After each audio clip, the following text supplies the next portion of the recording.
Ukraine और रूस के बीच जंग है और इस जंग के बीच जो भारतीय छात्र वहां पर मौजूद हैं, लगातार उनसे खबरें अभी तक संपर्क में हैं।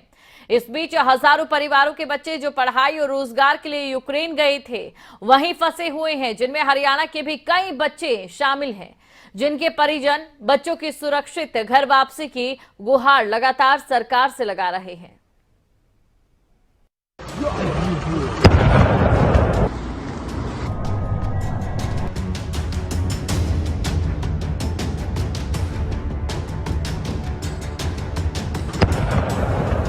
रूस और यूक्रेन में विवाद के बाद हमले शुरू हो गए हैं, लेकिन इसी हमले में भारत के जो छात्र वहां पढ़ाई करने के लिए गए थे उनकी चिंताएं बढ़ गई हैं और उन्हीं के साथ साथ अब परिवार भी सरकार से गुहार लगा रहे हैं कि उनके बच्चों को जल्द से जल्द उनके घर पर पहुंचाने की व्यवस्था करें। ऐसे में हरियाणा के कई परिवारों के बच्चे भी यूक्रेन में फंसे हुए हैं, जिनमें चरखी दादरी के रहने वाले अमित भी यूक्रेन में फंसे हैं। युद्ध के हालातों में परिजनों में दहशत और डर का माहौल है। परिजनों ने अमित का 27 फरवरी को वापसी का टिकट भी बनवाया, लेकिन फ्लाइट कैंसिल हो गई। अब परिजनों ने सरकार से बेटे की वापसी की गुहार लगाई है। और मेरा लड़का यूक्रेन में MBBS का कोर्स करने के लिए 4 साल पहले से वहाँ पढ़ाई कर रहा है और जब युद्ध का जिक्र सुना तो बहुत ज़्यादा दिमाग में टेंशन हो रही है। तो प्रशासन से गुहार है हमारी कि किसी तरह से हमारे बच्चे को यूक्रेन से लाया जाए। वहीं इस विवाद में सोनीपत की 2 छात्राएं उर्वशी और रिया भी यूक्रेन में फंस गई हैं, जिन्होंने अपने परिजनों से व्हाट्सएप पर वीडियो कॉल कर आप बीती बताई।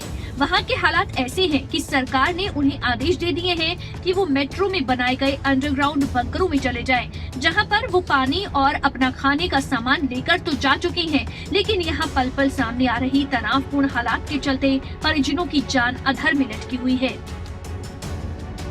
बंकर में पहुंच जाए अपना सेफ और शायद मोर देन 24 आवर्स हम लोगों को ये हो सकता है कि मोर देन 24 आवर्स या फिर 48 आवर्स भी जिस भी तरह से कंडीशन रहेगी हमें वहाँ पे रहना पड़ जाएगा। तो अभी कुछ प्रोबेबली 24 आवर्स तक मान के चाहिए कि 24 आवर्स हमें रहना ही रहना है। इससे ज्यादा भी हो सकता है, इससे कम भी हो सकता है, वो डिपेंड करेगा सिचुएशन पे कि यहाँ पे कैसी सिचुएशन रहती है। बढ़िया पढ़ाई चली हुई थी, लेकिन एकदम से अचानक ये ऐसा वो हुआ, रूस ने वहां पे हमला कर दिया और खार्किव के अंदर रूस की सेनाएं भी घुस चुकी हैं। अब उन बच्चों को इंस्ट्रक्शन ये आई हैं कि आप मेट्रो स्टेशन पे चले जाइए। मेट्रो स्टेशन जो होता है बेसमेंट में होता है, बंकर की तरह होता है, क्योंकि रूस की सेनाओं ने क्यू पे जो रिहायशी इलाके हैं उन पे भी हमला करना शुरू कर दिया है। तो खार्किव में भी ये डर है कि वहां रिहायशी इलाकों में हमला ना कर दें, तो उससे हमें भी पैनिक है और बच्चों को भी डर लग रहा है कि भाई अब कैसे करें ऐसे युद्ध की स्थिति में, क्योंकि बच्चों ने तो कभी देखा ही नहीं है, वो सारे अभी एज ही क्या है उन लोगों की। यूक्रेन में जींद के कई छात्र छात्राओं के फंसे होने की तस्वीरें सामने आई हैं। जिले के जुलाना कस्बे से मेहरड़ा गांव के रहने वाले अजय ने वीडियो भेजी है, जिसमें छात्र छात्राएं मेट्रो स्टेशन के नीचे शेल्टर लिए हुए नजर आए और वहां से निकालने के लिए गुहार लगा रहे हैं। वहीं कुरुक्षेत्र के बाबेन खंड के गांव भुकड़ी की बेटी शिवांशु भी यूक्रेन में सैकड़ों बच्चों के साथ तहखाने में बंद है। हालांकि सुरक्षा की दृष्टि से बंकर में है। परेशान परिजन सरकार से उम्मीद लगाए बैठे हैं कि उनके बच्चों की सुरक्षित वापसी जरूर होगी।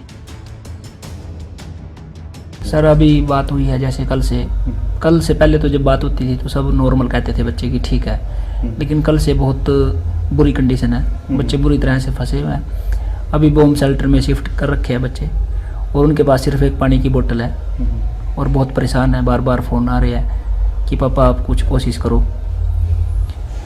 और हमारी सर अब तो भारत सरकार से ही उम्मीद है, हमें इस नेतृत्व पर पूरा विश्वास है श्री नरेंद्र मोदी जी पर कि वो बच्चों को इस बुरी कंडीशन से निकालें। स्थिति तनावपूर्ण बनी हुई है। वहां फंसे छात्रों के साथ साथ उनके परिजनों की चिंता बढ़ी हुई है। स्थिति को देखकर डर सता रहा है और जल्द से जल्द सभी बच्चों के सुरक्षित देश वापसी की गुहार भी सरकार से लगाई जा रही है। चरखी दादरी से प्रदीप साहू, सोनीपत से नितिन अंतिल, जींद से विजेंद्र कुमार, कुरुक्षेत्र से राजीव अरोड़ा। खबरें अभी तक।